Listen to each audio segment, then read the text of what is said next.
17 September 2024 সেদিন ছিল ভাই বিশ্বকর্মা পুজো। আর আমি ভোরবেলা 6টার সময় চলে গেছিলাম মুদিখানা দোকানে শ্যাম্পু কিনতে, গাড়ি সার্ভিস করবো বলে। গাড়ি পুরো ধুয়ে মুছে চকচক করে দিলাম।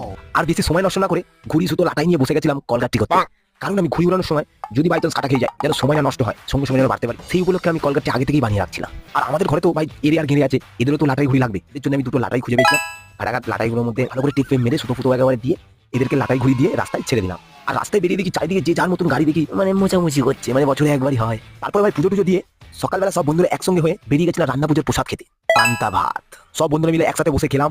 আর তারপরে ছাড়ে উঠলাম, বক্স তুললাম। আর তারপরে ভাই একটা ছাদ থেকে যে কত জন ঘুরে বেড়াচ্ছিল, মোটামুটি 7-8 জন ঘুরছিল। অনেক সময় নিজেদের মধ্যে নিজেও প্যাজ লেগে কাটা খেয়ে যাচ্ছিলাম, কত ঘুরি কেটেছি, মানে অগন্তিক। তো যাই এইভাবে করে সারাদিনটা আজকে চলে গেল। তারপরে ভাই আস্তে আস্তে সন্ধ্যা হয়ে গেছে।